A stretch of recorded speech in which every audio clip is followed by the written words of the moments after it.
2026-28 মেয়াদে 13 সদস্য বিশিষ্ট নতুন কার্যকরী কমিটি দায়িত্ব গ্রহণ করল এবং এই দায়িত্বের মধ্যে দিয়ে এই কার্যকরী কমিটির দায়িত্ব আরও বেড়ে গেল। যদিও গত কার্যকরী কমিটিতে আমি যা সাধারণ সম্পাদক হিসেবে দায়িত্ব ছিলাম, এবার প্রেসিডেন্ট হিসেবে দায়িত্ব গ্রহণ করলাম। ইনশাল্লাহ আমাদের এই টিম অত্যন্ত দক্ষ এবং আমরা এই শিল্পের লিফট সেক্টরের জন্য আমরা আরও গতিশীলভাবে কাজ করব ইনশাআল্লাহ। আর আমাদের এই সেক্টরের স্বার্থ সংরক্ষণ করাই হলো আমাদের মূল কাজ। আমরা এই শিল্পকে সুন্দরভাবে এগিয়ে নিয়ে যাব এবং আমাদের বিকাশ পেমেন্টে 10,000 টাকার বেশি অফার, শপিং চলছে তো। দেশের অর্থনৈতিক প্রবৃদ্ধি অর্জনে আমাদের চেষ্টা থাকবে এবং আমরা আজকে এই কমিটির মাধ্যমে বলতে চাই, আগামী বাজেট আসছে, এই বাজেটে যাতে এই সরকার নতুন সরকার যে আসছে নতুনভাবে আমাদেরকে উদ্বুদ্ধ করবেন এবং আমাদের যে সমস্যা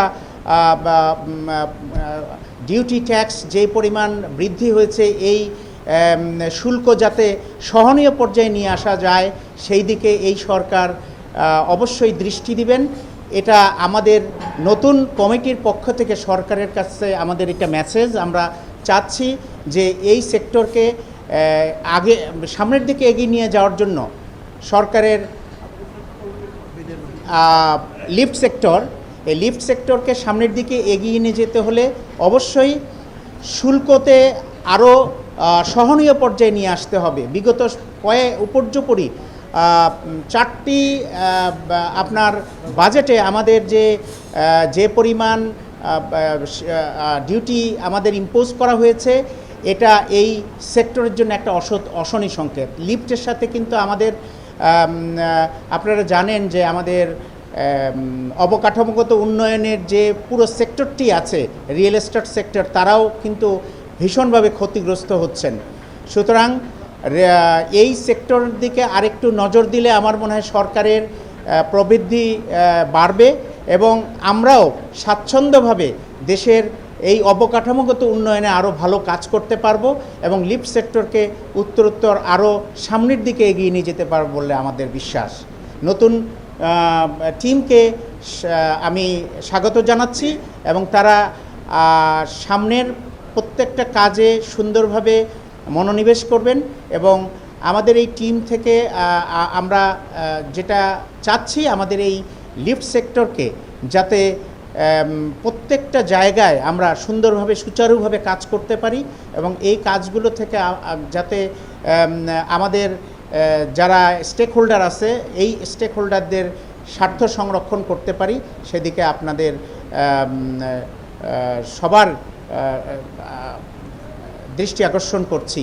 আপনারা সবাই, আমাদের সদস্যরাও যদি আমাদের পাশে থাকে, আমার মনে হয় এই লিফট সেক্টরকে সামনের দিকে এগিয়ে নিয়ে যাওয়া কোনো বিষয় নাই। নতুন গভর্নমেন্টের কাছে আমাদের একটা বিষয়, কারণ আমাদের এই সেক্টরের উত্তরোত্তর উন্নতি আসছে। সাইফুর রহমান সাহেব যখন ছিলেন অর্থমন্ত্রী ছিলেন, তখনই এই সেক্টর কিন্তু ভালোভাবে এগিয়ে গিয়েছিল।